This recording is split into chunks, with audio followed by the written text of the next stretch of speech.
আসসালামু আলাইকুম দর্শক, আশা করি সবাই অনেক ভালো আছেন। আজকে আমি আপনাদের সাথে শেয়ার করব একদম সহজ আর ভিন্ন ধাঁচের কলা পাতায় মুড়ে কচুরলতি আর চিংড়ি মাছের এক অসাধারণ রেসিপি। রান্নাটি করতে যতটা সহজ, খেতেও ঠিক ততটাই মজাদার। আর এই জন্য লাগবে কচুরলতি, চিংড়ি আর কলার পাতা। রান্নার জন্য প্রথমেই আমি কচুরলতিগুলো পরিষ্কার করে কেটে ধুয়ে নিয়েছি। চিংড়িগুলোকে ভালো মতন ধুয়ে নিয়ে হালকা লবণ, মরিচ আর হলুদ গুঁড়ো মিশিয়ে গরম তেলে বাদামি করে ভেজে নেব।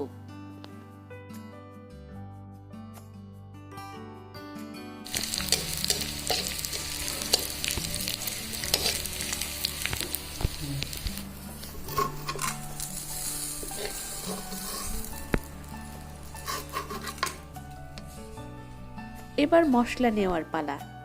এখানে আমি পেঁয়াজ বাটা, রসুন, জিরে আর একটু আদা বাটা, পরিমাণ মতো লবণ, মরিচ গুঁড়ো, হলুদ গুঁড়ো আর ধনিয়া গুঁড়ো নিয়েছি।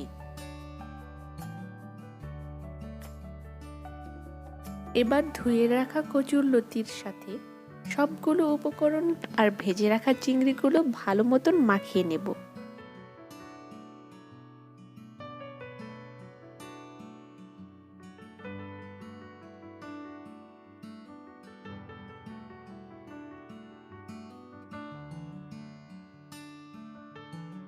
মাখানোর পর এতে সামান্য তেল দিয়ে 10 মিনিটের জন্য রেখে দেব।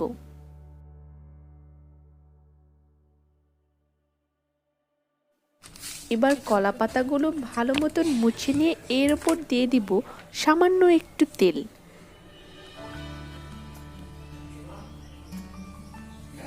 তেল চুকে কলা পাতাটি মেখে নেব।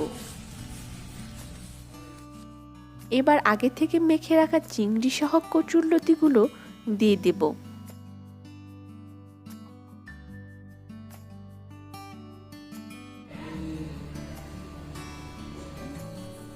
এবার কলার পাতায় ভালো মতন মুড়িয়ে নেওয়ার পালা। কলার পাতা দিয়ে ভালো মতন মুড়িয়ে নেওয়া শেষে খুব ভালো করে চারিদিকে বেঁধে নেব।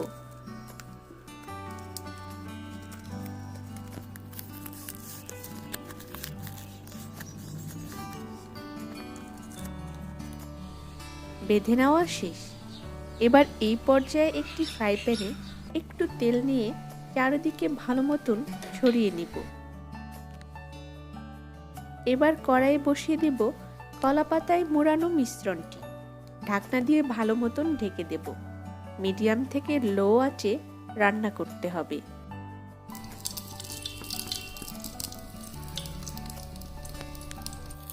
দশ মিনিট পর পর ঢাকনা খুলে উল্টে পাল্টে নিয়েছি। এইভাবে যখন বুঝতে পারবেন ভেতর থেকে অনেক সুন্দর একটা স্মেল পাচ্ছেন, বুঝবেন রান্নাটি কমপ্লিট হয়ে গেছে। কলা পাতায় মোড়ার ফলে ভেতর থেকে খুব সুন্দর একটি স্মেল পাবেন। এইভাবে রান্নাটি শেষ করতে আমার 30 মিনিটের মতন সময় লেগেছে। এবার নামিয়ে কলা পাতার উপর দেয়া বাঁধনগুলো কেটে নেব।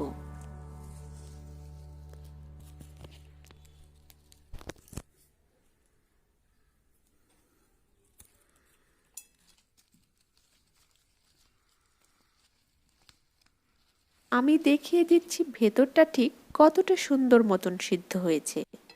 এই রান্নার স্মেল যতটা সুন্দর, নামার পরেই আপনার মনে হতে পারে সবটা খেয়ে নিতে। আপনারা এই রেসিপি একবার করে দেখুন, কথা দিচ্ছি নিরাশ হবেন না। ভালো লাগলে আমার কমেন্ট বক্সে জানাবেন। তাহলে আজ এখানেই বিদায় নিচ্ছি। ও হ্যাঁ, আমার চ্যানেলটি সাবস্ক্রাইব করতে ভুলবেন না কিন্তু। আল্লাহ হাফেজ।